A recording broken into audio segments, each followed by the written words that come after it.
So we have 3 post-exilic books. In other words, after the time they left Babylon and returned back to Israel, or the books written after the time they had spent in Babylon. And so those 3 books in the chronological historical order, Esther is the final historical book. And so you have Ezra, Nehemiah, and Esther, those 3 books. And so Ezra finishes about 15 years before the book of Nehemiah. To try to give you a reference point, that's about 150 years since Babylon first took Daniel and Shadrach, Meshach, and Abednego away to Babylon. So the first deportation to Babylon has been about 150 years. And if you remember, there were 3 distinct deportations because of the rebelliousness of the children of Israel, unwilling to submit to God's spanking, which was Babylon conquering them. And so in that 3rd deportation, they destroyed Jerusalem and the temple that Solomon had built. So that was quite a devastating blow. And now we're a little short of about 100 years after the first captives came back to the promised land. So Zerubbabel was the first group, and then Ezra brought another group, and then another group now is going to come with Nehemiah. So just to back up a little bit, to try to give you a more wider picture yet, we're about 1,000 years from Moses, and we're about 400 years to Christ. So that's always a good helping understanding there to give you a reference point. So if you remember, David, awesome king, his son Solomon, not so awesome, and marrying all of those pagan 700 wives, 300 concubines. The kingdom was split after him, Jeroboam, Rehoboam. The southern kingdom of Judah, which made up the tribe of Judah, and Benjamin had been sort of hooked to Judah as one tribe after an incident in the book of Judges, where the tribe of Benjamin was almost wiped out. And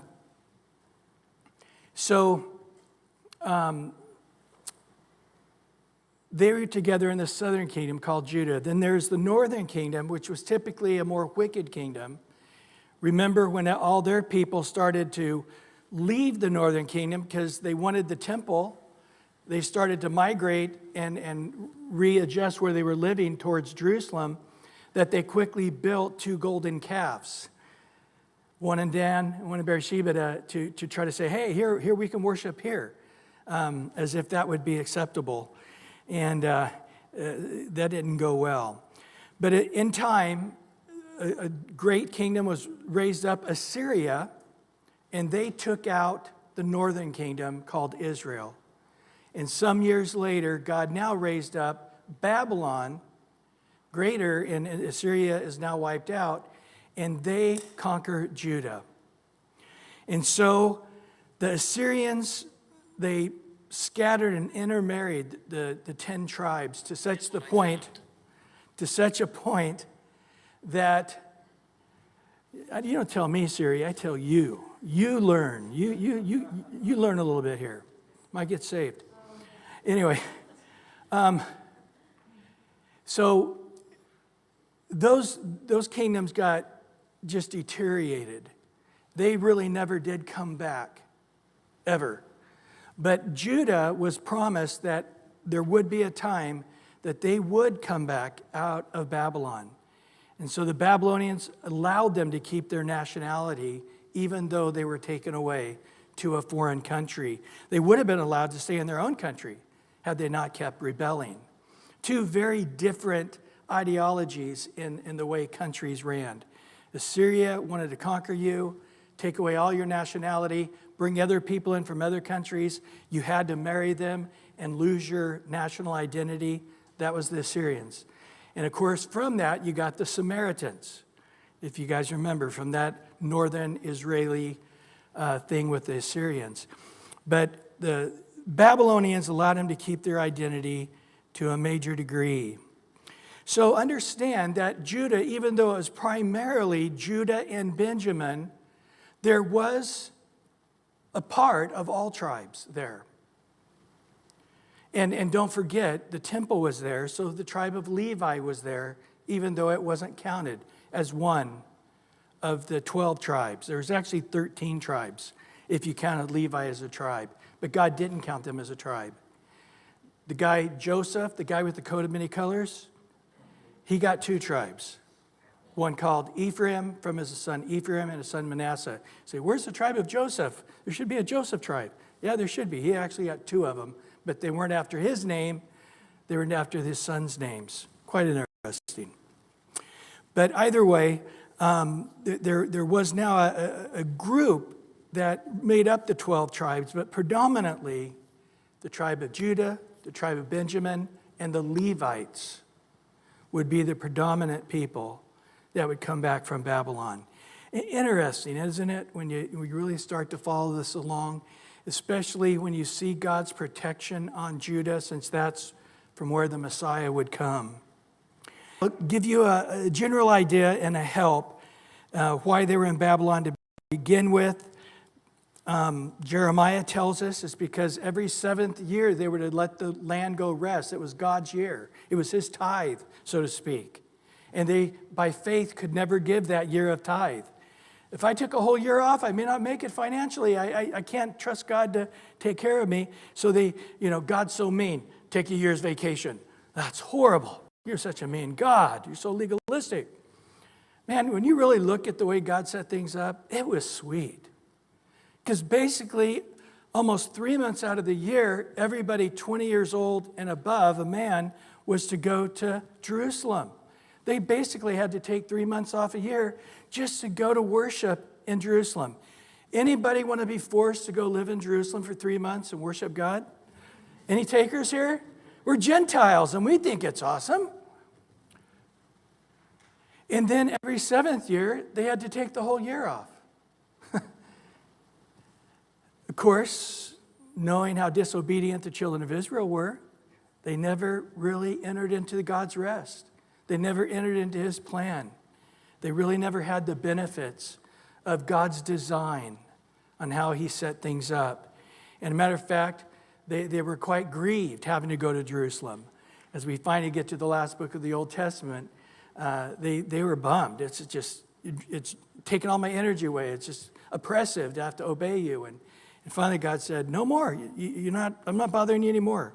No more sacrifices. You're not required to come to Jerusalem anymore. It's over. And there was 400 years of silence until John the Baptist said, behold the Lamb of God who takes away the sin of the world. So, however, in those 70 plus years of living in Babylon, the Jews, as they do everywhere in the world, they prospered. And they became wealthy. And they became influential. Remember Daniel and Shadrach, Meshach, and Abednego, the book of Daniel? Remember Esther in the book of Esther and Mordecai? What about Nehemiah here? The guy right next to the most powerful man in the world.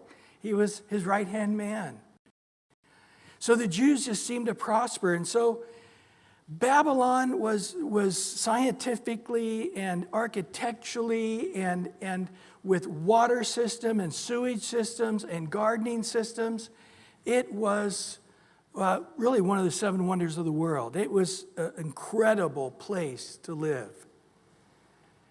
And the idea of going and living in a third world country like Jerusalem, Israel, that was just a broken down bunch of ruins, basically.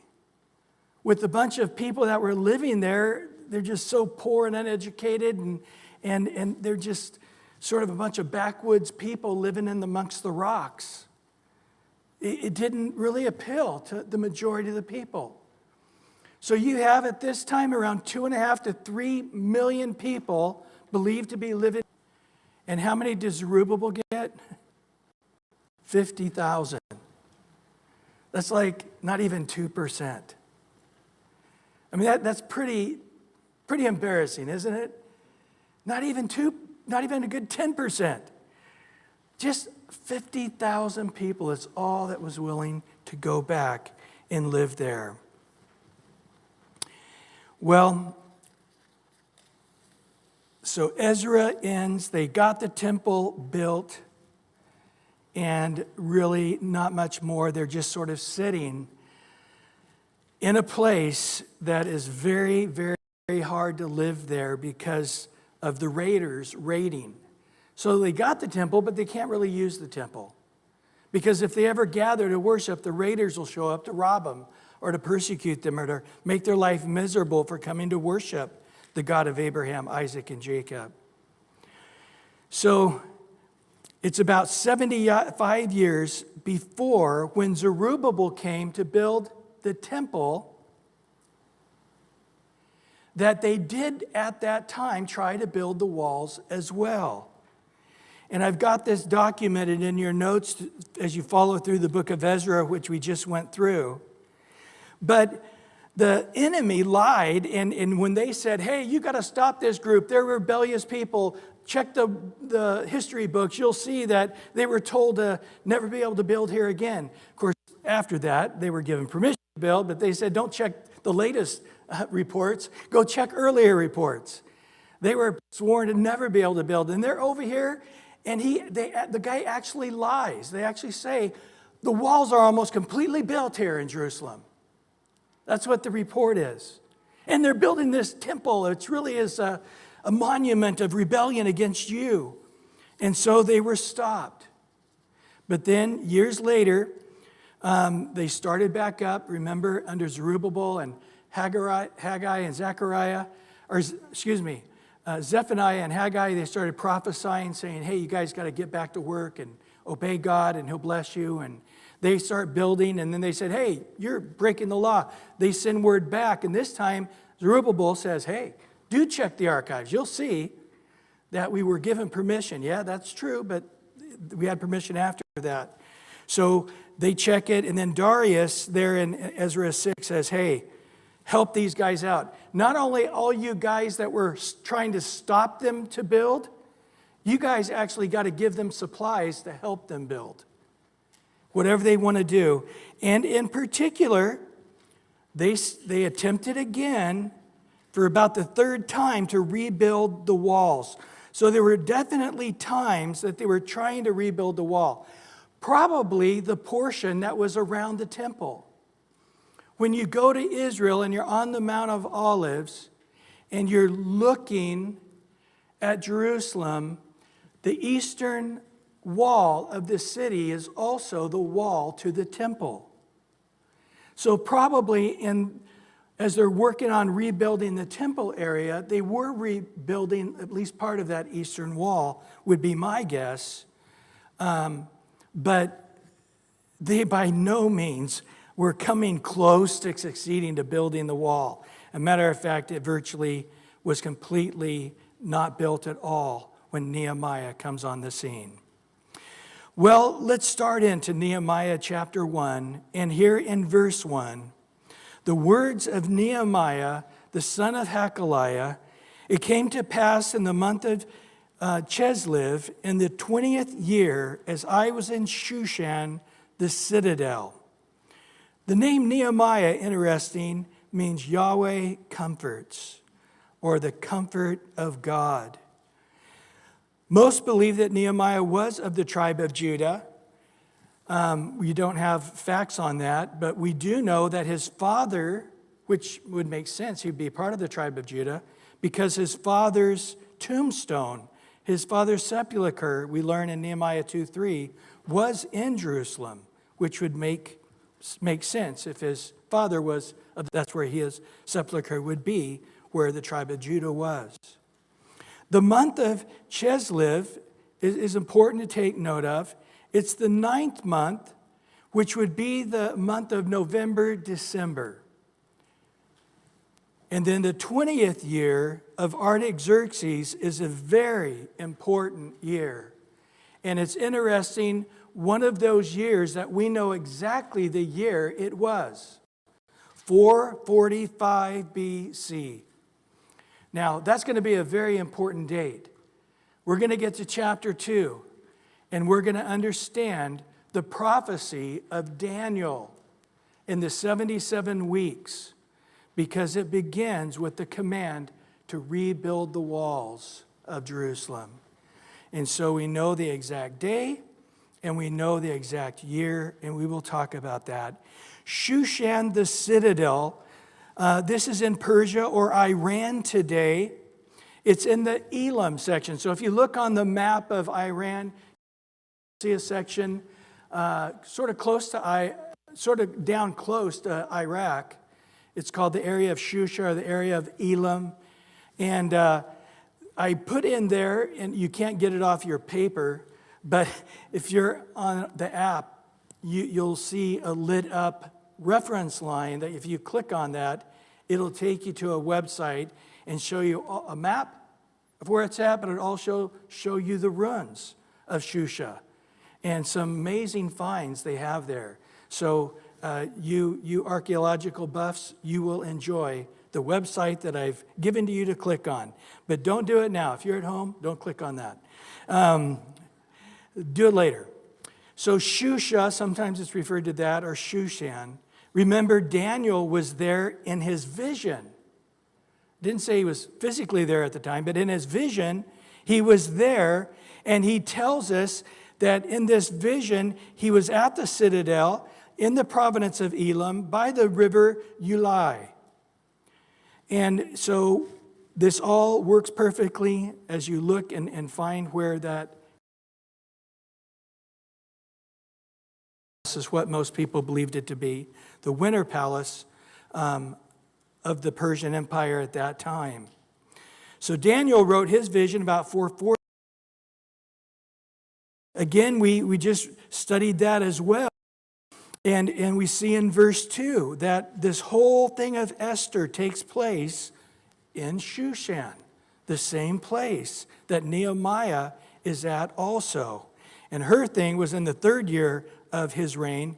And we know that the reign of Xerxes I, who Esther was dealing with, was between 486 and 465 BC.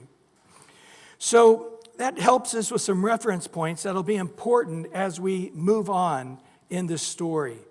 Just to let you know, Shushan to Jerusalem is about 800 miles. Well, verse 2.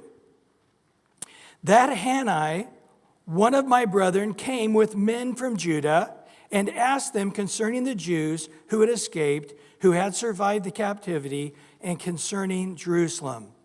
Now, as you read on and we get to chapter 7, verse 2, he refers to Hanai again as it is not just his spiritual brother, but it is his actual flesh and blood brother.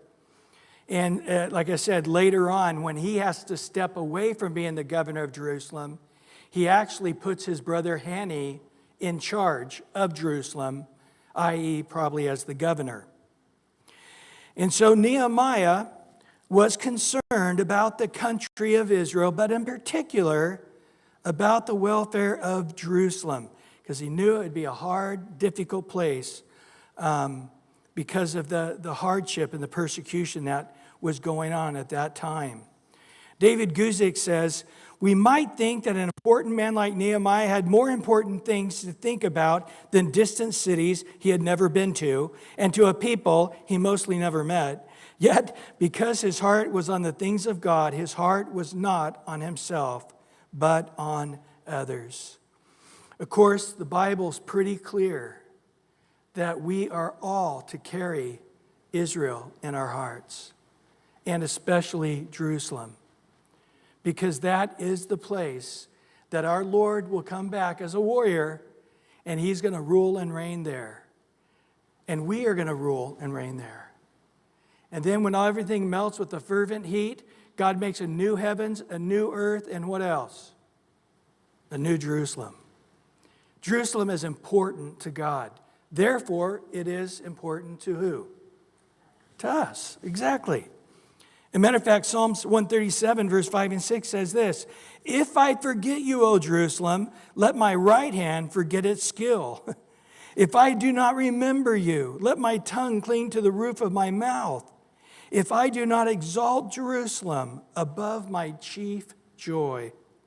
Psalms 122, verse 6 and 7, "Pray for the peace of Jerusalem." Lord, please help Jerusalem, especially in these days with a world that so hates them. "May they prosper who love you." Again, it goes back to the blessing. Whoever blesses Abraham's blessed. Whoever curses Abraham and his descendants are cursed. I love Israel. "Peace be within your walls, prosperity within your palaces." So since Jerusalem was special to God, it was indeed special to Nehemiah. And he's asked concerning three distinct things there in verse 2. First of all, about the Jews who had escaped. So understand that when Babylon gave their first deportation, it was the cream of the crop. They got the most intelligent students like Daniel and his buddies. They got all the princes and all of their children and all royalty and all the upper class, and all of them went in that first deportation. And the second deportation was pretty much the middle class. But each time people would flee and hide. As a matter of fact, many people in the area of Judah actually went and hid in the northern area by Galilee. Some of them went out of the country all the way to Egypt and lived in Egypt. So some of them had escaped and then later had migrated back. Some of them were just left there. Even in the third deportation, the Babylonians are like, "No, you can stay. We don't want you. We don't need a bunch of worthless type people coming to live in wonderful Babylon. You can just stay here." So there was a group that Babylonians considered undesirables that had lived there the entire time. So he's referring to this group of people as those who had escaped. Interesting archaeological study, and I'm not going to go into the study, but it's by a group of Jewish archaeologists. And they actually estimated at the time the deportations were happening that there was approximately 75,000 people, and that at the highest number, about 20,000 actually got taken away to Babylon. That a good 25% of the population had been deported, but the remaining 75% had stayed in Judah. That was their findings. I don't think that would contradict the Bible, because we really don't know the percent of people that were deported versus those who were left behind. But they're actually suggesting that 75% weren't deported, but stayed behind and probably were scattered and very much oppressed. Interesting. I'll just leave that there. I have the references for you to study that on your own. But the second group of people were those who survived the captivity. So this is those who had returned with Zerubbabel, those who had returned with Ezra. How had those people that left the comforts of Babylon and the wealth and all of the more modern conveniences, how are they faring in this third world country that's very harsh and difficult to live in? And then thirdly, concerning the city of Jerusalem itself. Well, in verse 3, they said to me, "The survivors who have left the captivity in the province of stress and reproach. The wall of Jerusalem was also broken down, and its gates are burned with fire." So they said, man, it is not going well. And they have made a little bit of progress, but then it just got burnt. It just got destroyed. So in actuality, they are probably regretting having left Babylon and moved back to Israel, because in that time period between Zerubbabel and then later Ezra, 60 years later, Ezra takes the next group in. It has been nothing a catastrophe. Very, very hard time. Now understand that a wall at this time period was everything. Without a wall, you could not have a civilization. You would constantly be raided. Your house is exposed. You cannot be safe. You cannot keep your family safe. If you have anything of any wealth, they're able to see it, and they'll come in and they'll steal it. Josephus describes this time as this way. Listen to what he says. That the neighboring nations did a great deal of mischief to the Jews, while in the daytime they overran the country and pillaged it, and in the night they did them mischief, and so led away captive out of the country, out of Jerusalem itself, and that the roads were in the daytime found full of dead men. So not having walls was the difference between life and death, success and failure. Well, in verse 4, so it was when I heard these words that I sat down and wept and mourned for many days. I was fasting, praying before the God of heaven. He sat down. The strength had just left his legs and he sort of collapsed. He's in mourning. He can't eat. He's fasting and praying. This was a deep sense of despondency. He had no strength to stand, and he had no ability to even have any kind of appetite. So understand that fasting is a beautiful and wonderful thing when it's out of a life's burden. And you're consecrating the time you would spend to prepare the meal, spending the time you would spend eating the meal, the time you would have to satisfy the pains of hunger that would go away. All the opposite is to happen. In Isaiah it says even the money you would have spent to make the food, you should take that amount of money for that meal and go give it to the poor. So the money I would spend, I don't spend, I actually give it away. The time I would spend fixing the meal, I spend praying. The time I would spend eating the meal, which in that culture would be about 4 hours, would be in prayer. And then I would not have the satisfaction of my hunger not being there, but I have to endure now the pain of hunger. And all of those things combined cause a work to be done in our heart and causes the heart of God to also be touched. So Nehemiah was greatly moved by hearing this very distressing news. A couple of quotes, I don't know who they're from, they might be from me, but something along the way, I'm too old to remember. But any great work of God begins with God doing a great work first in the heart of that person. Every great work God does through a man, God first does a great work in them first, in their hearts. Before God will use a man greatly, another quote, before God will use a man greatly, he will first break him greatly. Boy, is that true. And if you're one that, when I was in high school, I just ate up every missionary book I could get. I've read virtually on every missionary movement and the main leaders on all over the world, and modern ones as well. And boy, that's something you see over and over again. How God breaks these guys so greatly before he uses them so greatly. But we also are going to get to see here, this is all a part of the providential hand of God. You guys might remember that great heaviness and breaking came upon Ezra, Esther, Mordecai.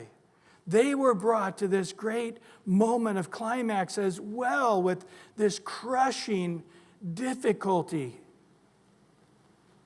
And out of those difficult, unbearable situations is when God really used Ezra, when God really used Esther.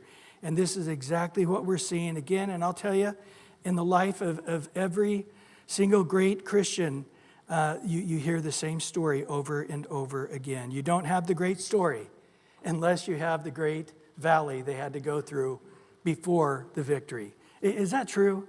Have you found that to be true in your guys' life? It's just a fact. So we're going to get to see that, but this is a part of it. Having such a deep effect upon Nehemiah is a part of this providential move of God, because Nehemiah is the man that God desires to use. Well, Nehemiah must become a leader to do this task that's laid before him. Just because he's a cupbearer doesn't mean he's a great leader. He probably has leadership skills in his position, but here he's going to have to be the guy, the leader carrying the weight of this entire movement of getting the wall built, an almost impossible task. So what we're going to learn in the book of Nehemiah is seeing this guy evolving into a leader, and all of the things he does teaches us about leadership. Leadership is something we obviously all need in our life. Leadership is influence. Leadership applies to everyone. Everyone has an area of leadership. In some way, each one of us is a leader. The question is if we are going to be a good leader or a bad leader. A leader has a vision. A spiritual leader has a vision from God. The big difference. So the football coach has a vision for this next year, and he puts the theme up on the wall, and he has the quote, whatever that might be. And everybody's fighting for that vision in every practice and every game to have success at the end of the season. So that's a secular thing for an earthly goal. But the spiritual leader, he has this vision that came from a burden, maybe his own burden, but as we know, God's behind each of those things. And then God gives the vision. And so now he is richly saying, God is doing this. Let's get behind his plans. So Nehemiah had to come to terms with this. Through me, Nehemiah is saying, God is going to correct a problem that's been around for 150 years. The walls being torn down. Through me, God is going to do something that has completely failed in its previous attempts. We must all have a vision in order to lead. So he says, I was fasting and I was praying before the God of heaven. So we learn here the difference. The first step of being a spiritual leader is to learn to be a man of earnestness in prayer, to carry the burden for the plan of God, for the vision of God, for the difficulties that are burdensome to God, that he wants to see these things met. In short, for us today, it's the burden of a lost and dying world. That we're going to be snatched away and be in comfort in heaven with the Lord. And those people that we live next door to and we're too ashamed to step out into the culture saying, hey, I'm a Christian and you need Jesus. I don't want to look like that fool, I don't want to be made fun of on the late night show. I don't want to be the quote-unquote Christian nerd or the Christian moron or the Christian Sanders next door to the whoever, or Landers or whatever. I've never watched Simpson, but I think the Christian next door is Nathan Landers, right? Is that right? I don't want to be Mr. Landers or whatever. I don't have, you guys are going, no, it's not right. Okay, forget it. Yeah, the fact is people without Christ will not make it to heaven. That's a fact. We have that knowledge. But yet, we need to be touched with that great burden, just like Nehemiah is in this situation.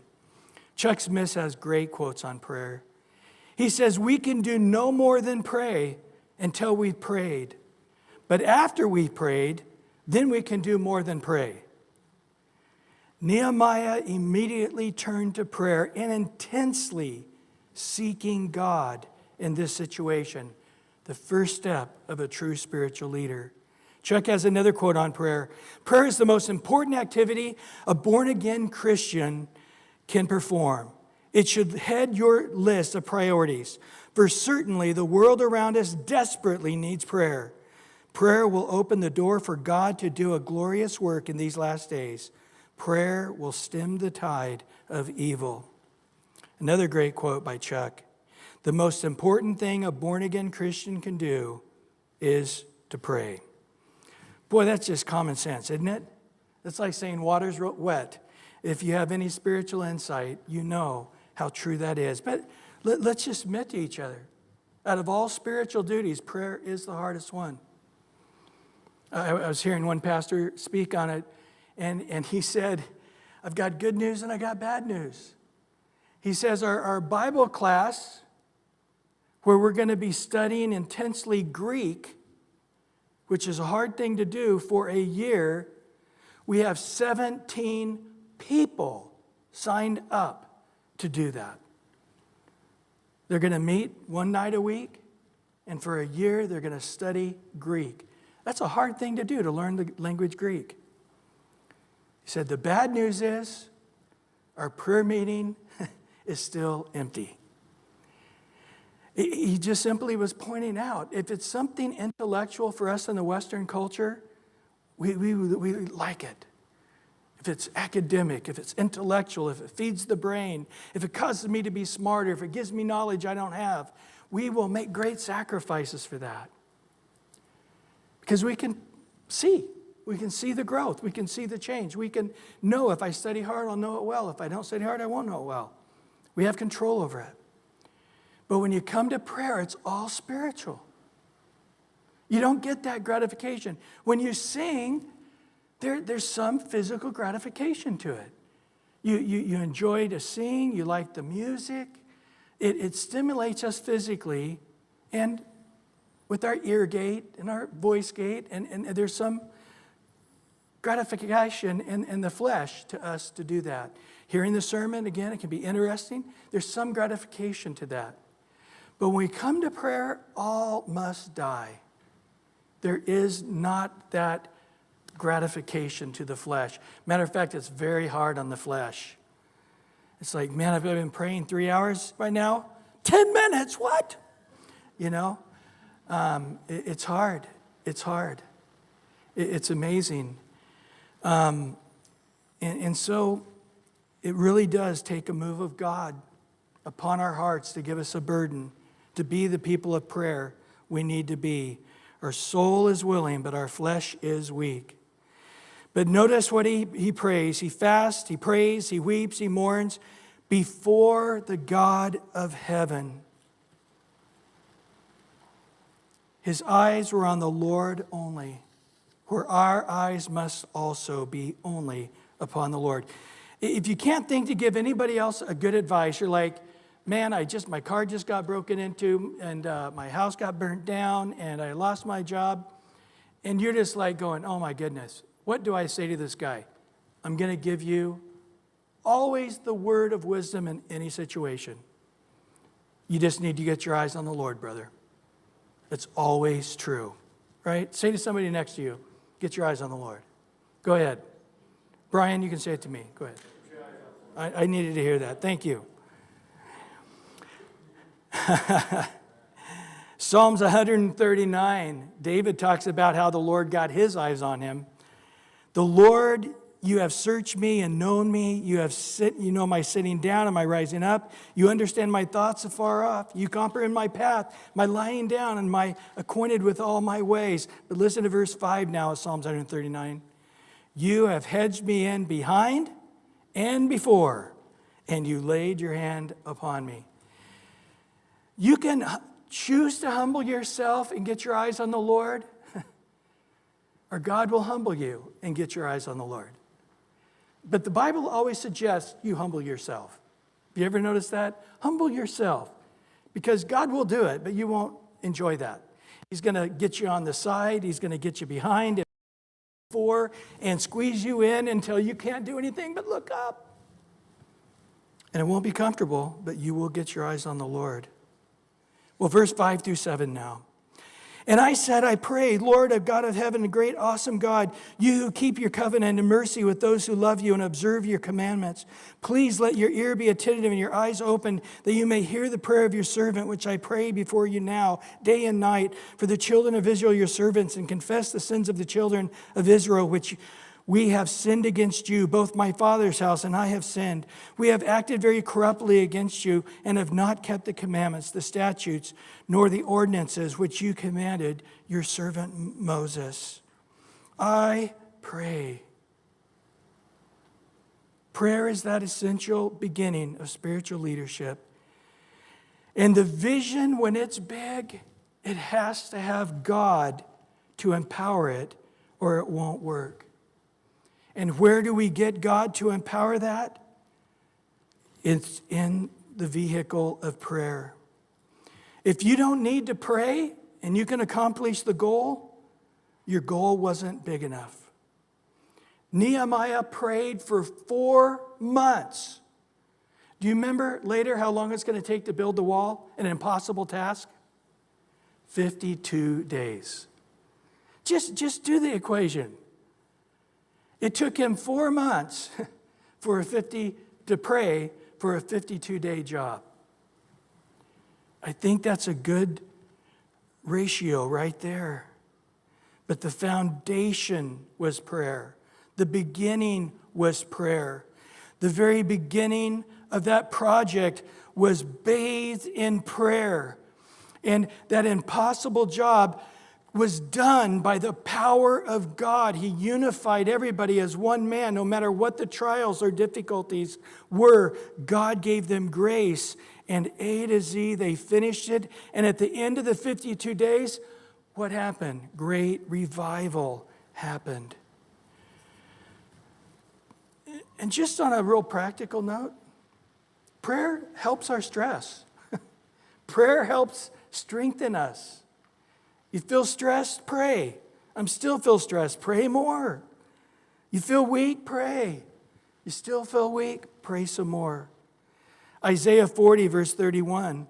But those who wait on the Lord shall renew their strength. They shall mount up with wings like eagles. They shall run and not be weary. They shall walk and not faint. So I pray and notice to the God of heaven, the one who is enthroned in the heavens, and I am not. It's an important thing. When we're praying to God, don't make God a little stronger than us. People often say that. They often picture God as a little more merciful than the most merciful person I know. That's why I'm in trouble. No, God's mercies are so great that no human being has ever even touched the mercies of God. God's patience is not like my mom's patience. I'm running out of patience with you. God, you're running out of patience with me. No, God doesn't run out of patience. God is not a little bit stronger than the strongest guy you know. He's not a little richer than the richest billionaire on earth. The earth is the Lord's and all that's in it. All power is God's. And we need to understand when we're praying, we are talking to the one who has all love, all grace, all mercy. And he says, so please, I want to tap into the one who all things are possible. Let your ear be attentive. Do you hear this? It's dependence. First, I pray, oh God of heaven, you are God, I am not. You are in heaven, I am on earth. You are all powerful, I have no power. There's humility. But now it turns as please give attention, let your ear be attentive. Now it's dependence. If you don't listen, if you don't act, this is not going to get done. This is a project that takes an almighty God to do it. And then he says, what separates us from God? What's clogging the drain? If there's anything clogging the drain, for God to be able to pour out his power, to pour out his mercy, to pour out his strength, to restore Jerusalem back to where God would want it to be, what is it? It's always our sin, isn't it? We have sinned against you. Both my father's house and I have sinned. Nehemiah says it plainly. He confesses it. There's no attempt with any excuses whatsoever. I have sinned. I've sinned. Period. It's raw. It's blunt. There's no fine print at the end. There's no excuses. I have sinned, but I've been through a really hard year, so calculate that into it, God. So it's really not a big sin with a capital S. It's more of a sin with a small s, No, just I've sinned. My fathers have sinned. Both my father's house and I, we've acted corruptly. And I love this because I think Nehemiah was probably living a pretty righteous life, even though he was in Babylon. But he still adds himself into the equation with his whole nation. Just think about it a minute. If my people will humble themselves, turn from their wicked way, and pray, I will hear from heaven and what? Heal the land. Do you hear anything in there that depending on if Satan were a little weaker, but he's not, if the world would quit being so evil, but they won't stop, then God could heal the land. But, guys, not with the Democrats in charge, and not with Iran being the way they are, and not with the economy of China. God could heal things if people would back off a little bit and be a little less wicked, then I could heal the land. Do you hear that verse? It has nothing to do with Satan. It has nothing to do with the world. It has 100% to do with God's children praying or not praying. It's not about the sin of the world. It's about our sin. Now, hopefully our sin is not as many or great as the world in which we live in, but it's irrelevant, isn't it? Because much has been given, much is required. We have a lot of light, and so even a little bit of sin in our lot of light is a big sin. So God says, confess your sin. Quit saying, but the world, their sin. My sin. If my people will humble themselves and pray and get the sin, if the sin's clogging the pipe, Lord, forgive my sin, I will hear from heaven and heal their land. America is getting darker, not because Satan got stronger. He did not discover that special Popeye can of spinach and men have not thought up new sins.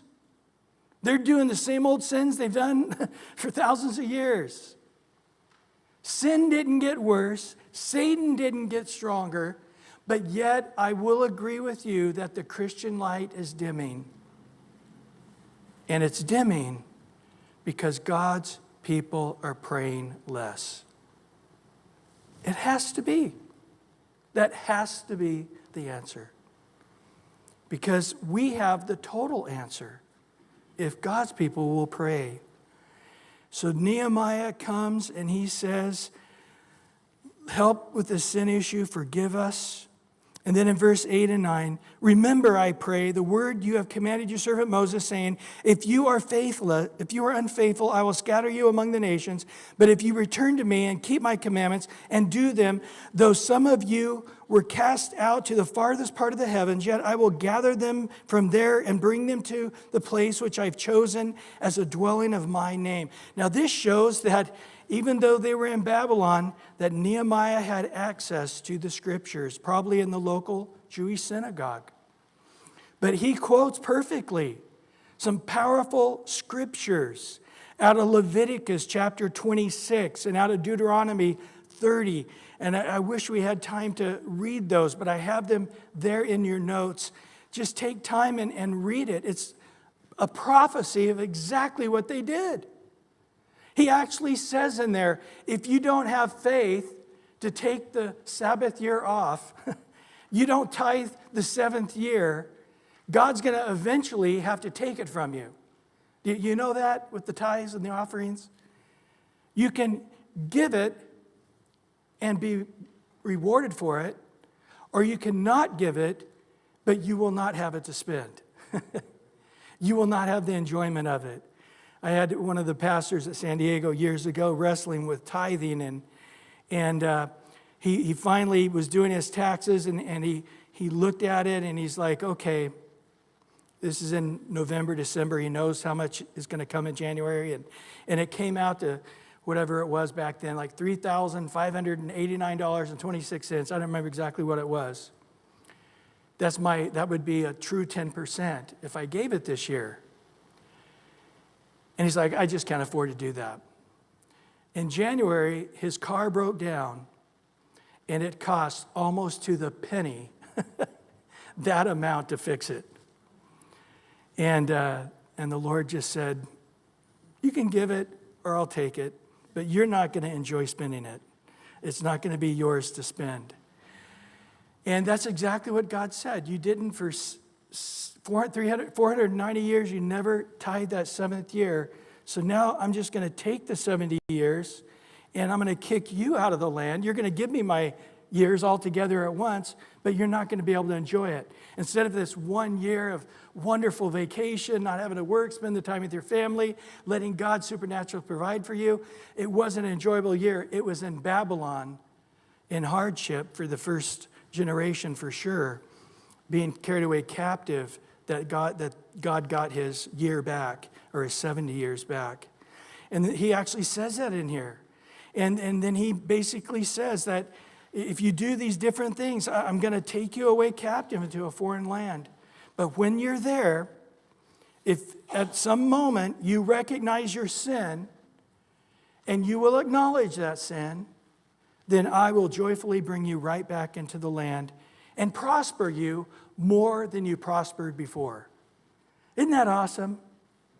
God doesn't say, well, I'll get back in the land, but it'll be nothing compared to what it used to be. That'll just be the rest of your life living on crumbs.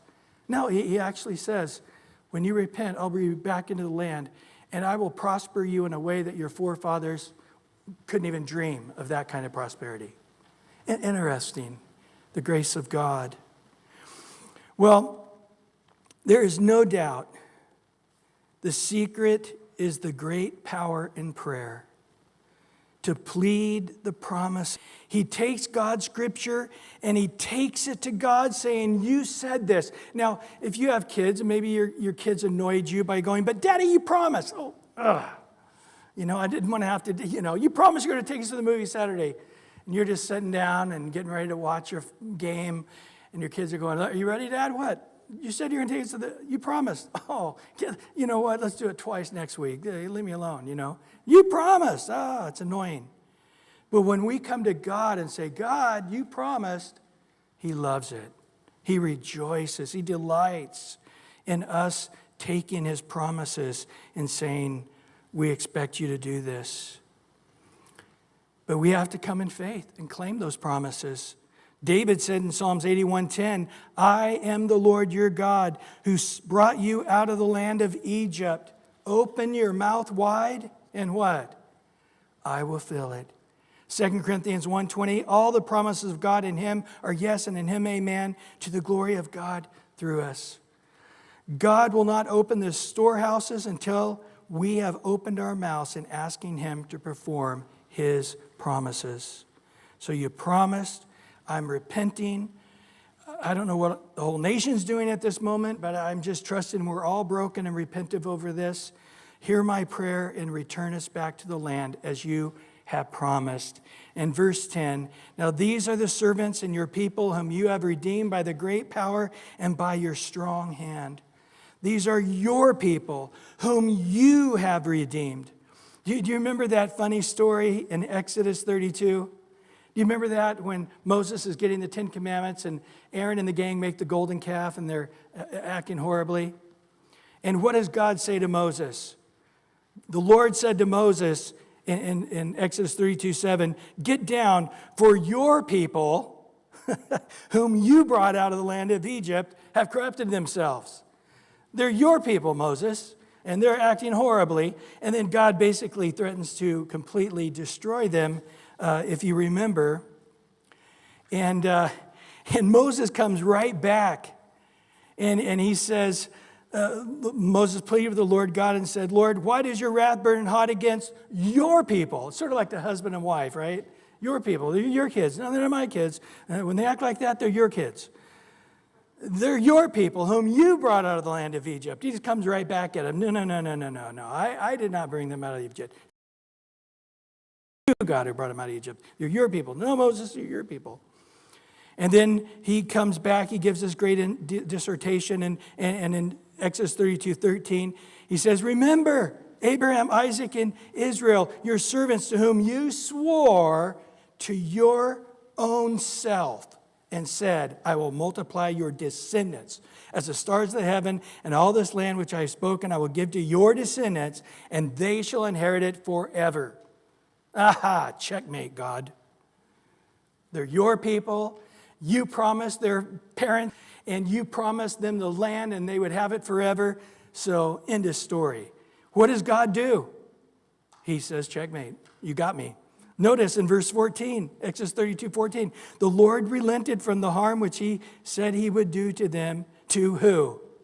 His people. Yeah, they're mine. I admit it. They're not your people. They're my people. So God, I'm coming to you. They're your people, and it's your great power and by your strong hand. God, there's nothing hard for you, right? Don't you just love saying that? God, there's nothing hard for you. That's just set your soul free. Just say that also. Get your eyes on the Lord, and there's nothing hard for God. See you later. No. In verse 11, O Lord, I pray, please let your ear be attentive to the prayer of your servant and to the prayer of your servants who desire to fear your name. And let your servant prosper this day, I pray, and grant him mercy in the sight of this man, for I was the king's cupbearer. So, Lord, I need you to prosper me. Notice he didn't say, God, send somebody else. Lord, I'm praying for that guy you're going to use. I'm praying you would keep him safe. And I'm praying that when he goes talks to the king doesn't kill him. That poor sucker, whoever he is, Lord, be with him. He doesn't say that, does he? He's saying action is needed by a human being. And Lord, I'm your sacrificial lamb. Here I am, Lord. Use me. God, as I go and put my life on the line, I ask you to be with me and watch over me and grant me blessings in the front or in the side of this king.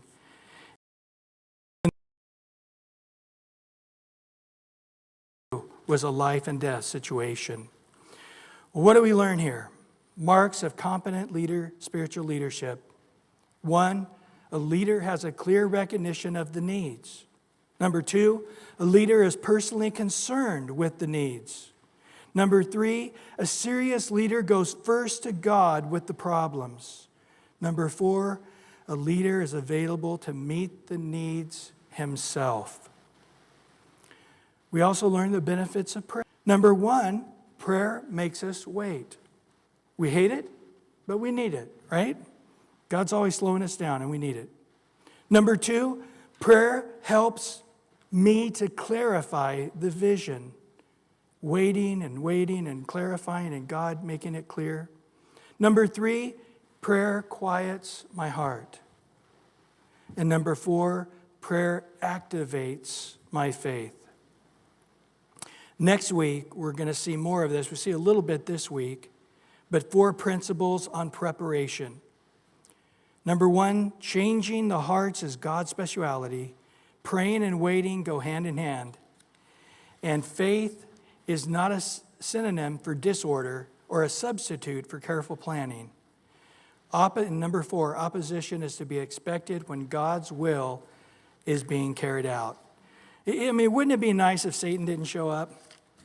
Wouldn't it be nice if you could just go into Satan's dark domain and lead people out of there and lead them into the light and not have to go through the spiritual battle and pay that price? But unfortunately, there is a real devil with real demons and real people that are being used by him. Come on up, Matthias. Lord, as we now just go to you here in the 10 minutes that we have left tonight in prayer, we just ask, Lord,